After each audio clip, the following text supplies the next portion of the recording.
Hi friends, good morning, happy Sunday. അപ്പം നമുക്ക് കുറച്ച് ബീഫ് വാരി കൂട്ടി കിട്ടിയിട്ടുണ്ട് കേട്ടോ. അപ്പോൾ കുക്കറിലിട്ട് സിമ്പിളായിട്ടും പെട്ടെന്ന് തയ്യാറാക്കുന്ന ടേസ്റ്റി ഒരു കറി വെക്കാം. അപ്പോൾ കുക്കറിലേക്ക് ഇറച്ചി നമ്മൾ കഴുകി എടുത്തിട്ടുണ്ട്. അതിലേക്ക് സവാള അരിഞ്ഞിട്ട് കൊടുത്തു.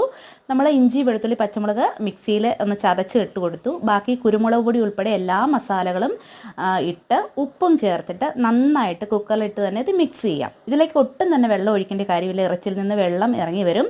പിന്നെ കുക്കർ അടയ്ക്കുന്നതിന് മുമ്പ് നമ്മൾ അതിലേക്ക് ഒരു സ്പൂൺ ഇട്ട് കൊടുത്തിട്ടുണ്ട്, അതായത് തിളച്ച് തൂകി പോകാതിരിക്കാൻ, നെയ്യെല്ലാം കൂടെ. പിന്നെ നമുക്ക് സ്പൈസസ് എല്ലാം ഞാൻ പൊടിച്ചെടുക്കുകയാണ് കേട്ടോ, ചൂടാക്കിയിട്ട്. കണ്ടോ, കുക്കർ ചീറ്റുമ്പോൾ ഒട്ടും തന്നെ വെളിയിലേക്ക് വരുന്നില്ല. സ്പൂൺ ഇട്ട് കൊടുക്കുമ്പം നമുക്ക് ഒരു 5-6 വിസിൽ അടുപ്പിക്കണം കേട്ടോ. അപ്പം നന്നായിട്ട് വെന്ത് കിട്ടിയിട്ടുണ്ട്. കുറച്ചുകൂടെ മസാലകളൊക്കെ ചേർത്തിട്ട് കറി നമുക്ക് ചേർത്തെടുക്കാം. നല്ല ടേസ്റ്റി ആയിട്ടും സിമ്പിളായിട്ടും വെക്കാൻ പറ്റുന്ന കറിയാണ്. ഇങ്ങനെ വെക്കുമ്പോഴത്തേക്ക് നമുക്ക് പിന്നീട് സവാളയൊന്നും വഴറ്റേണ്ട ആവശ്യം വരുന്നില്ല. കുറച്ച് കറിവേപ്പിലയും കൂടി ഇട്ട് കൊടുത്താൽ സൂപ്പർ.